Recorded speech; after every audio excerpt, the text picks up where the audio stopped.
Hello friends, welcome back to my YouTube channel. So in this video we are going to talk about a flight nurse or a flying nurse. So first of all we will discuss about what is flight nurse. So flight nurse क्या होते हैं, जो हमारे ये एक nursing officers होते हैं जो हमारे एयरपोर्ट या फिर एयरलाइंस के अंदर वर्क करते हैं. बट एयरपोर्ट या फिर एयरलाइन स्टाफ जो होता है वो हमें एज अ पैरामेडिक स्टाफ बुलाते हैं. जो नर्सिंग है वो एक अलग से प्रोफेशनल डिग्री है, बट इन एयरपोर्ट्स हम पैरामेडिक स्टाफ के अंदर आते हैं. अब हम बात करें एलिजिबिलिटी क्राइटेरिया की या फिर एजुकेशन क्वालिफिकेशन की, तो अगर आपने बीएससी नर्सिंग करी हो या फिर आपने जीएनएम करी हो, you both are eligible for applying this. Okay. If the baseline area is small तो फिर आपको 1 ईयर या फिर 2 ईयर एक्सपीरियंस रिक्वायर्ड होता है.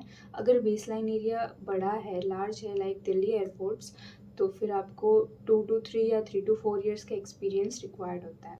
अगर अब हम बात करें रिक्रूटमेंट प्रोसेस की, तो फिर एयरलाइंस या फिर एयर इंडिया कैरियर्स या इंडिगो कैरियर्स के नाम से इनकी वेबसाइट होती है. तो वहाँ पे ये एक नोटिफिकेशन रिलीज़ करते हैं like we want this much paramedic staff, और वो एक एलिजिबिलिटी क्राइटेरिया देते हैं like 2 to 3 years experience required होता है या फिर 1 to 2 ईयर्स का एक्सपीरियंस रिक्वायर्ड होता है. अगर आप एलिजिबल हो तो फिर आप वो ऑनलाइन फॉर्म अप्लाई कर सकते हो. ठीक है. So after applying the form you will get an email in your email ID that whether you are shortlisted और नॉट. ठीक है. उसके बाद अगर आप शॉर्ट लिस्टेड हो जाते हो तो फिर आपको एक अगर आप शॉर्ट लिस्ट हो जाते हो तो फिर एक ऑनलाइन इंटरव्यू कंडक्ट होता है, कोई ऑफलाइन इंटरव्यू नहीं होता है. तो इसमें आपसे बेसिकली पूछा जाता है ब्रीथ एनालाइजर्स के बारे में. अब ब्रीथ एनालाइजर्स क्या होते हैं वो मैं आपको मिड ऑफ द वीडियो में बता दूंगी. ठीक है.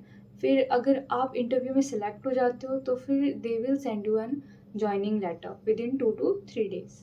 तो अगर हम बात करें कि वर्क क्या होता है या वर्कलोड कितना होता है वहाँ पे, तो जो वर्क होता है ना वो बेसिकली हमें ब्रीथ एनालाइजर का काम करना पड़ता है. और वर्कलोड की बात करें तो फिर वो as compare to clinical areas, clinical duties बहुत कम होता है. तो बेसिकली जो हमें एक ऑफिस दिया जाता है या फिर एक सेपरेट रूम दिया जाता है जिसमें बैठ के हमें काम करना पड़ता है. हमारे पास ना एक फ़ाइल होती है कि कितने पायलट्स जाएंगे या कितने केबिन क्रूज जाएंगे, तो उनका हमें क्या करना पड़ता है, ब्रीथ एनालाइजर टेस्ट कंडक्ट करना पड़ता है. ये 8 आवर्स की शिफ्ट होती है अपनी. ठीक है. और सो अगर हम बात करें अब बेनिफिट्स की कि ये जॉब करेंगे हम तो फिर हमें क्या क्या बेनिफिट्स मिलेंगे, तो फर्स्ट ऑफ ऑल कि वर्कलोड बहुत कम होता है, वहाँ पे सिर्फ ऑफिस वर्क होता है. सेकेंडली हम बात करें ट्रैवलिंग पर्पस की या फिर हमारा जो स्टेइंग पर्पस है वो ये लोग अफोर्ड करते हैं. थर्ड हम बात करें कि गर्ल्स के लिए क्या बेनिफिट है या फीमेल्स के लिए क्या बेनिफिट है, तो फिर अगर हमारी लेट नाइट शिफ्ट होती हैं तो ये खुद से एक कैब होती है जो हमें वहाँ से पिक भी करेगी, वहाँ पे छोड़ने भी आएगी हमारे एड्रेस पे. ठीक है. और आफ्टर 6 मंथ्स ट्रांसफ़र भी अवेलेबल होता है. अगर आपका जैसे लाइक चेन्नई एयरपोर्ट में है ड्यूटी और आपको ट्रांसफ़र चाहिए दिल्ली एयरपोर्ट्स में, तो after 6 months you can apply there अगर वहाँ पे वैकेंसी है तो जो सैलरी है एज अ फ्रेशर आपको 35,000 से ही स्टार्ट हो जाती है. पर ईयर इंक्रीमेंट होते रहता है और विद इन 2 to 3 ईयर्स आपका प्रमोशन भी होता है. आपके काम को देख के, आपके एक्सपीरियंस को देख के आपका प्रमोशन भी होते रहता है.